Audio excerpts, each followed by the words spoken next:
Welcome to HSBC Global Viewpoint, the podcast series that brings together business leaders and industry experts to explore the latest global insights, trends, and opportunities.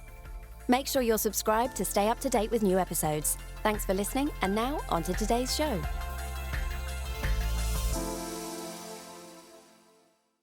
This podcast was recorded for publication on the 9th of April 2025 by HSBC Global Research. All the disclosures and disclaimers associated with it must be viewed on the link attached to your media player.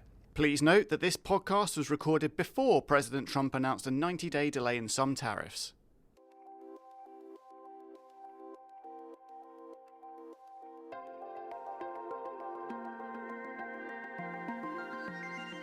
Hello, I'm Janet Henry, Global Chief Economist at HSBC. Welcome to the Macro Brief, our podcast that looks at the issues driving financial markets around the world.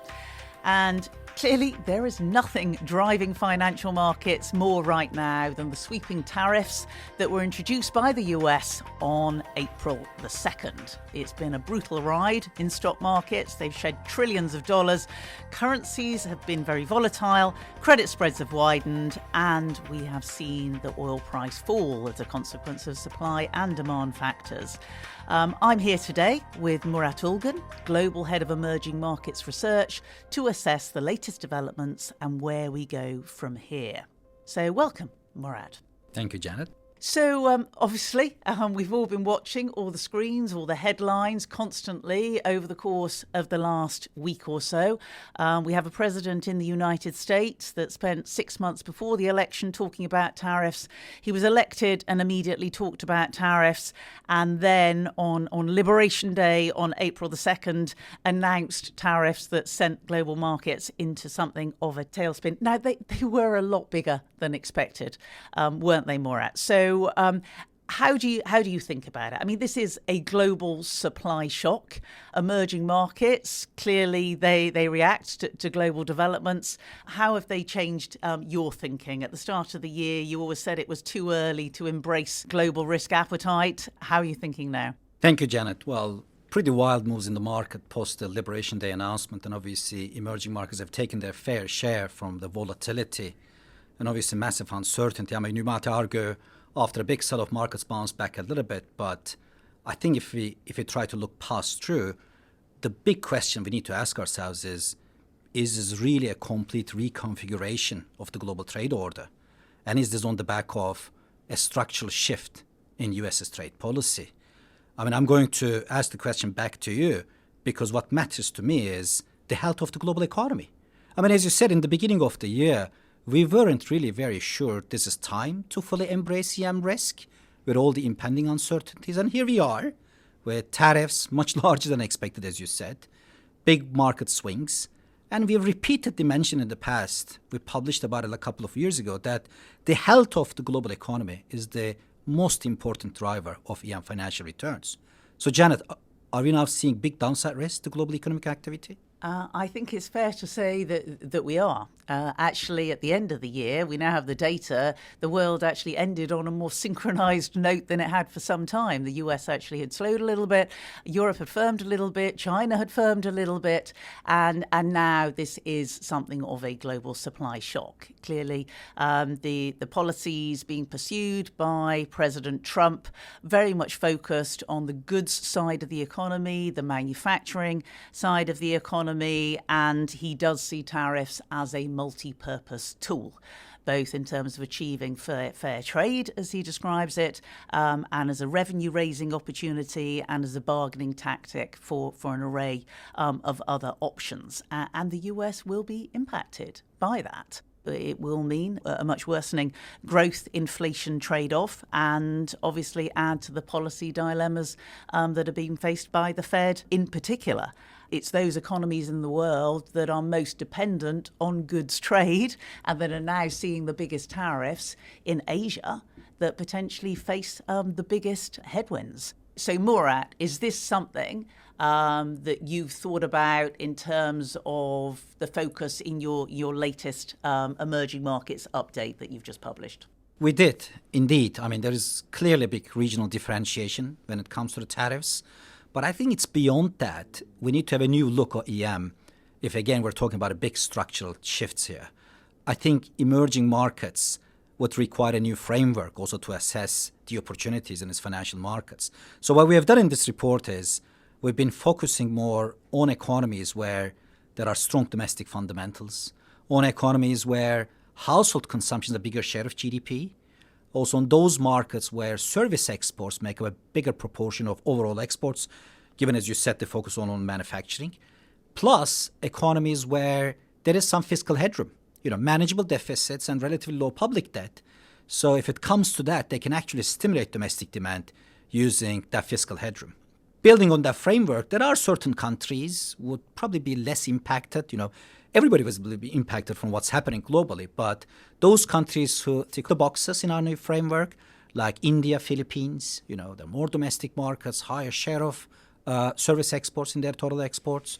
I would say Turkey, also together with a low public debt, Poland, similarly, and UAE in the Middle East, a very high share of services in total exports and very low public debt.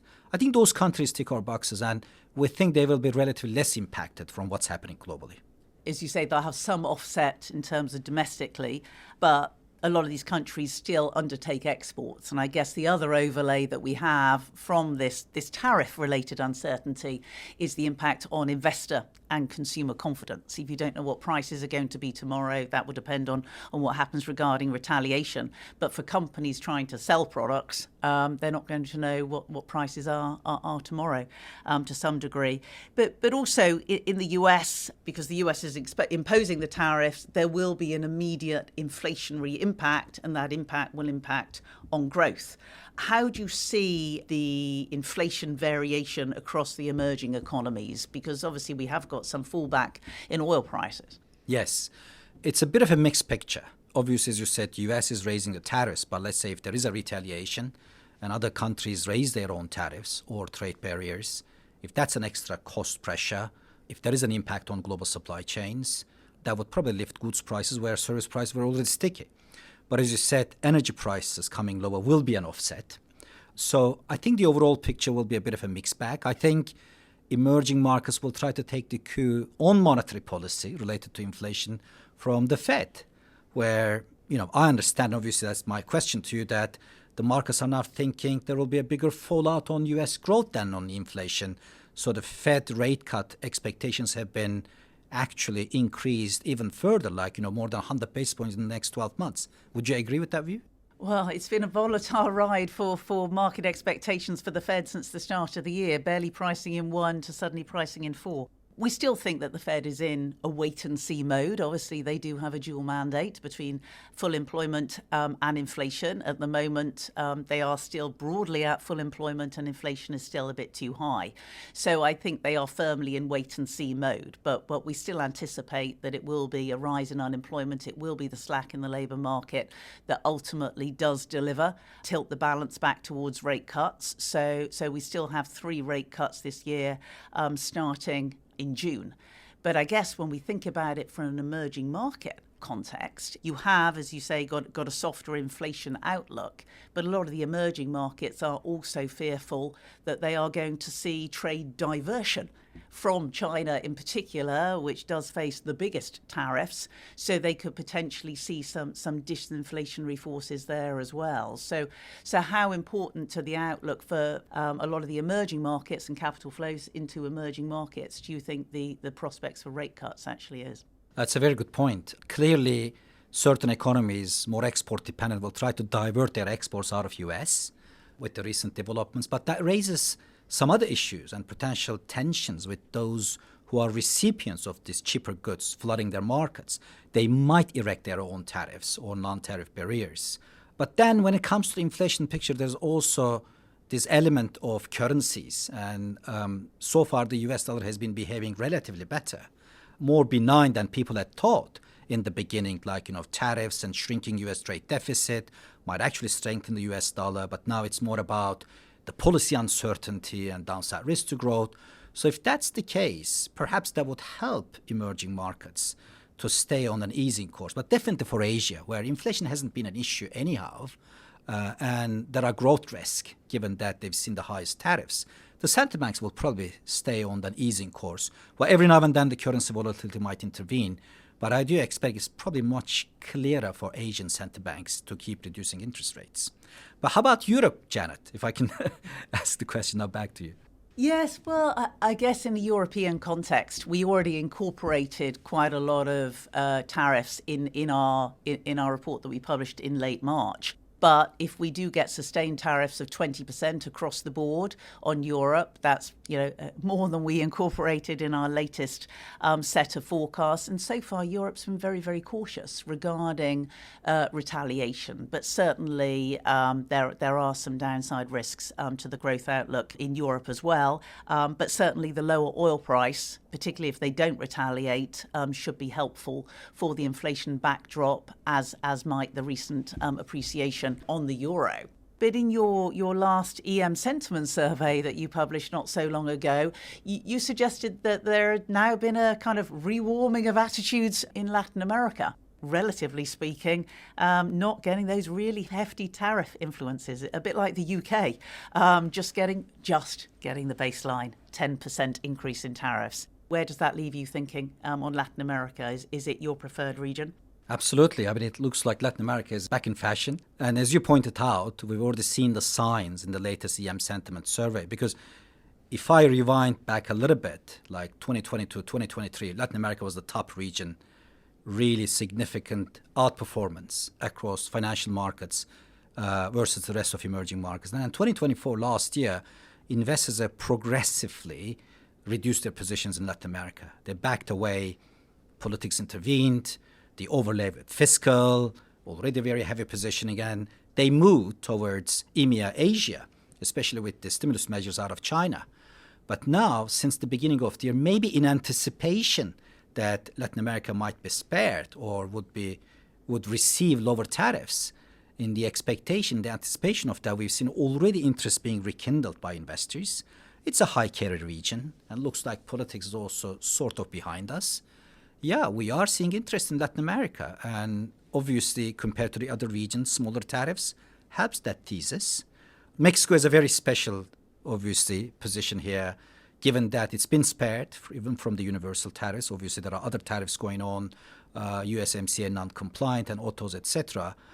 But I think the assumption of investors is if this is really a big rupture of the global trade order, I think U.S. and the supply chains are shifting. I think the U.S. would probably still want to keep Latin America relatively warm and continue to try to eke out deals with them. Maybe that's why the beginning of tariffs is much lower for them.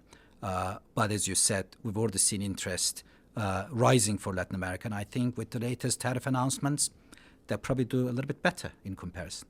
Yes, but as you say, Murat, this is just the beginning. And it's hard to be confident on the exact path of tariffs in different countries around the world, as well as the investment and confidence implications of them as they come through. So certainly going to keep us all very busy in terms of making economic forecasts and forming investment conclusions. So thank you very much for the conversation. Thank you, Janet. If you'd like to know more about the impact of tariffs on Asia, then tune in to our sister podcast, Under the Banyan Tree. This week's episode features a discussion with our Asia team on how the region is responding. That's available wherever you get your podcasts. HSBC clients can keep up to date on our latest research on tariffs by downloading our app from Apple's App Store or Google Play. And if you have any questions or comments about anything we've talked about today, please email askresearch@hsbc.com. So that's all from us this week. If you've enjoyed listening to the podcast, then please like and subscribe and share it with friends and colleagues. From all of us here, thanks for listening. We'll be back next week with another edition of the Macro Brief.